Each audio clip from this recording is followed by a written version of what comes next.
The number one thing that you can do as a man is just to get your life in order. Just be the strongest, most honorable, best version of yourself. Don't be a bad person. Be a good person. Tell the truth. Be honorable. Protect the people that you care about. Be polite to everybody. Make as much money as you can. Go to the gym. Get in good shape. Find other guys who are on the same mission as you. That's what you need to do. And by doing that in and of itself, you're automatically going to be a beacon of resistance. Even if you don't do anything or say anything, just being a person who has his life in order, who's not struggling within his own mind, who's not depressed, who's not sad, who has other people on the same mission, same path as him, that's going to make you a beacon of resistance.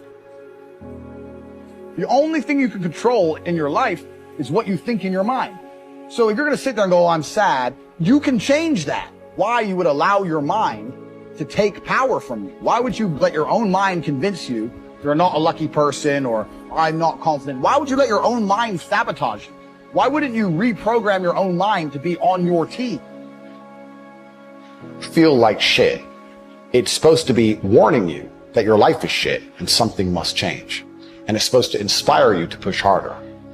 I know people who are depressed, but it inspires them to push further. They're like, I don't want this life. Fuck this. I'm getting rich. And there's also other people who are depressed who sit there and go, I'm depressed. I don't know why. Because you're broke, because you're fat, because you're a loser. Speed is extremely important. Speed defies gravity. How does a plane fly through the air and defy gravity? Speed. It's moving too fast to fall. If you're always attacking life, if you're always doing things, if you're always making more money, if you're always traveling the world, doing this, doing that, new car, here, there, new podcast, meeting James English, boom, boom, boom. If you're always doing things all the time, unhappiness can't catch you. I'm always looking forward to something. I wake up every day excited. I'll go do this today. I'll go do this today. I'll go do this today. And I very much live my life in a frame of, not I have to do this. It's very much a I get to do this. There's another thing that a lot of people make a mistake with when I talk to them, like, I have to go to work today. Change your language. I get to go to work today. Imagine you had no job. It'd be worse, right? Because otherwise you wouldn't be working. So you get to go to work. Oh, I have to fix the car. At least you have a car. You get to fix your car. Most people don't got one. Oh, I have to go get the kids. You get to go get the kids because you have these beautiful children who love you. If you don't respect something, you can't value anything. If you don't value anything, you can't be happy. It's kind of like if you're in a car traveling at 100 miles an hour, it doesn't feel fast, right? But when you're accelerating to 100, it feels fast. That's how life works. It's not about being in a particular place. It's about getting there. That's the only part that's fun. So if you're born with it, then I think life can be kind of sad. And I'm not happy now that I have money. I'm happy that I've worked really, really hard, like you said, and achieved goals, whatever, whether they're kickboxing or financial or whatever. That's all life's about. You cannot stop. You cannot give up. Most of you are happy to be losers part-time. You want to escape. You don't want to be a loser anymore. But then that new video game comes out. I'll just play the video game. I'll just be a loser for 2 more weeks. Then I'll get back to trying to escape the matrix. It doesn't work that way. Because you jump in and out of complacency from I'm happy to be a loser and do loser things to I can't be a loser anymore. And when you jump in and out, you never get momentum. You cannot quit. You cannot give up. You need that momentum to break free. When a rocket is flying out towards the moon to escape the atmosphere, it doesn't fucking pause halfway up the sky, does it? No, it keeps going. Every single second there are things happening.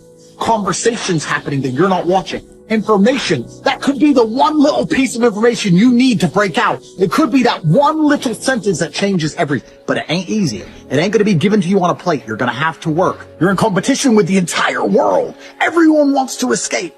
You cannot be lazy. No more video games. No more loser antics. No more dumb shit.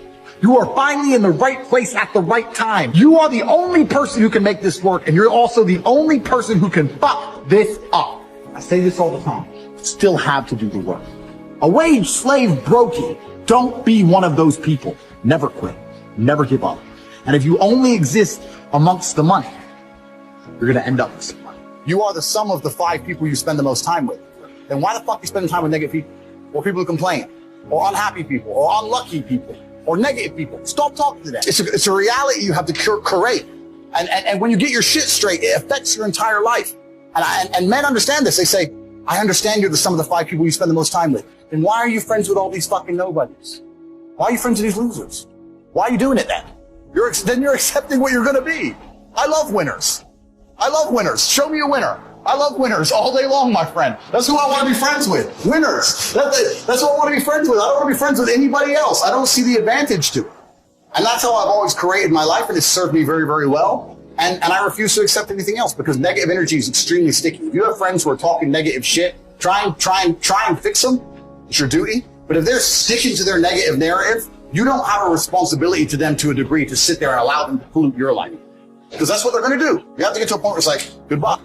When you're playing chess, you take every single opportunity to exert power.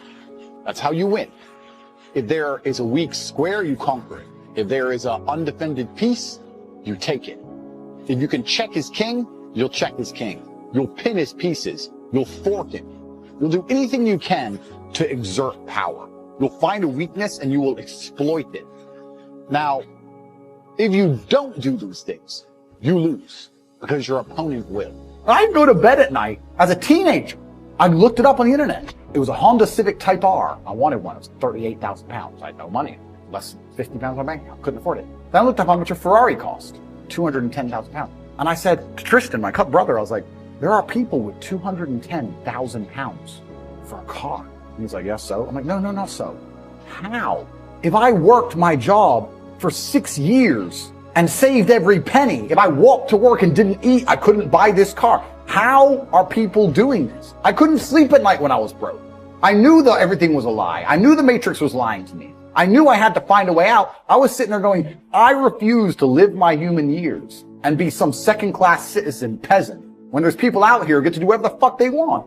Dangerous thing about overly emotional men is that they're dangerous. They're genuinely dangerous. This is what's crazy. All these people who talk about toxic masculinity and how bad it is for men to be traditionally masculine. A traditionally masculine man does things he doesn't feel like doing because it is his duty to do them. He charges into the building because it is his duty. Not because he feels like it, because it is his duty. We're now teaching the new generation of men that they don't have duty and they can just act on their feelings and act how they feel, and they don't have to act as a man should.